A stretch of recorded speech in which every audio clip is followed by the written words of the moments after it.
A las 5 de la madrugada del 1 de octubre de 2024, cuando la Ciudad de México todavía dormía y las calles del centro histórico olían a humedad y a piedra vieja, 114 mujeres indígenas se reunieron en el Templo Mayor de Tenochtitlán. No venían como turistas ni como invitadas de protocolo, venían como autoridades, mujeres elegidas en asamblea por sus pueblos, portadoras de un bastón propio. Guías espirituales de naciones con miles de años de historia, médicas mazatecas, maracate huizáricas, gobernadoras rarámuri, chamanas otomíes, habían viajado desde Chihuahua, desde Oaxaca, desde Yucatán, desde Veracruz, y antes del amanecer, mientras la ciudad no veía, consagraron un bastón con humo de copal, rezos en 7 lenguas, plantas medicinales sagradas,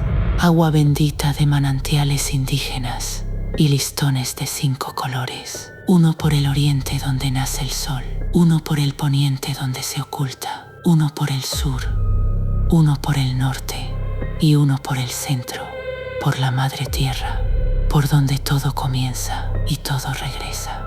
6 años antes, en ese mismo zócalo, Andrés Manuel López Obrador se había arrodillado en el mismo ritual, mismo copal, misma purificación, mismos ancestros invocados. El bastón de mando que recibió ese 1 de diciembre de 2018 también había sido consagrado antes del amanecer, también con chamanes, también con la invocación a los abuelos guardianes de los 4 elementos. La pregunta que nadie ha respondido todavía es esta: ¿qué pasa cuando 2 presidentes consecutivos aceptan un vínculo sagrado y luego hacen exactamente lo contrario de lo que ese vínculo exige? En la cosmología mesoamericana, esa pregunta no es retórica.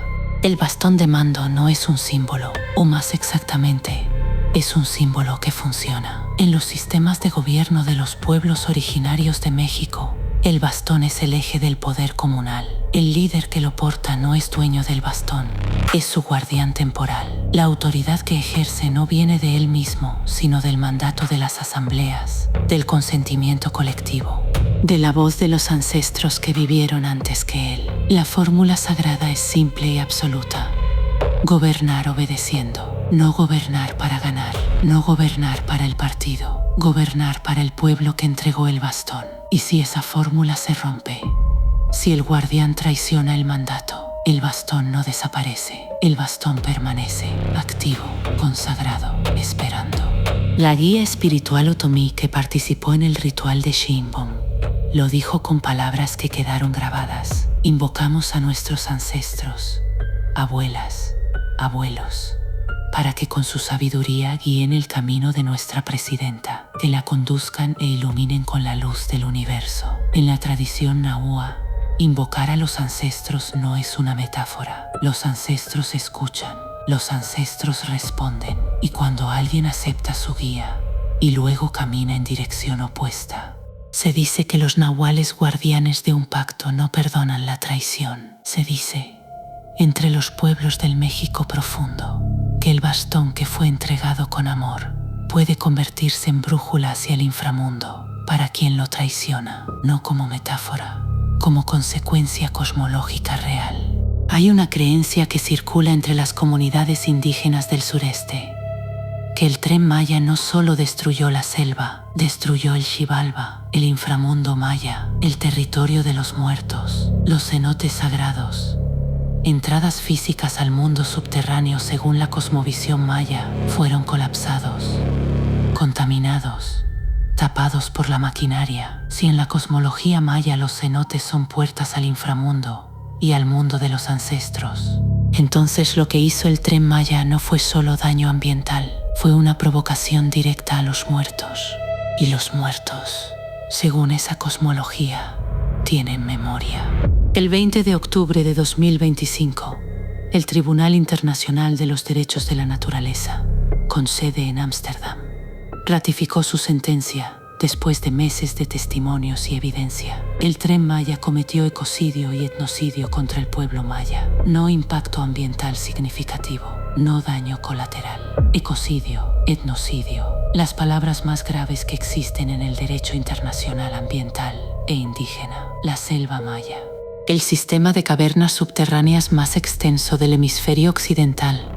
Los cenotes sagrados que han sostenido la vida y la espiritualidad maya durante milenios. Todo eso fue sacrificado por un proyecto de turismo masivo. Y ese proyecto fue impulsado por el mismo hombre que 6 años antes se había arrodillado ante los pueblos mayas para recibir su bastón.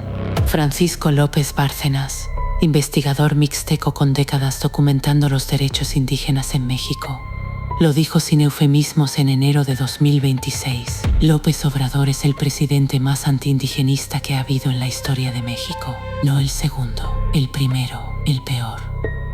Por encima de todos los presidentes del PRI, que históricamente ignoraron o persiguieron a los pueblos originarios. Pedro Uz, poeta y activista maya, lo dijo de otra manera, con la amargura particular de quien conoce el dolor desde adentro. Después de que nos hizo tanto daño, ahora sale a decir: ah, qué bien hice con los indígenas.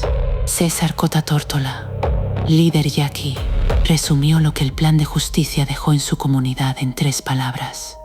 Nos dieron tierra seca, prometieron restituir 30.000 hectáreas y el agua del río Yaqui. Entregaron la tierra, el agua no llegó, la presa destinada a suministrarla está vacía.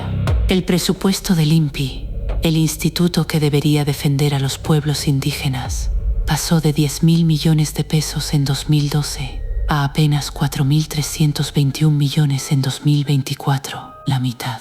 Mientras el Tren Maya costó miles de millones, las instituciones que deberían proteger a quienes recibieron ese tren en sus territorios fueron vaciadas. Los noticieros llamaron a todo eso polémica política.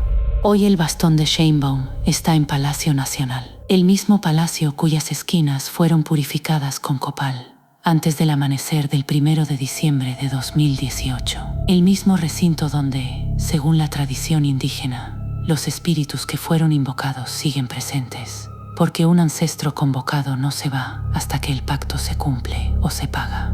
En la cosmología nahua existe el concepto del tonal y el nahual, la fuerza vital que todo ser posee y el animal de poder que lo acompaña y lo protege. Cuando un líder recibe el bastón, su nahual queda ligado al mandato del pueblo. Si cumple, el nahual lo fortalece. Si traiciona, el nahual se vuelve en su contra, no como castigo divino arbitrario, sino como consecuencia natural, como el agua que siempre baja, como el fuego que siempre consume lo que toca.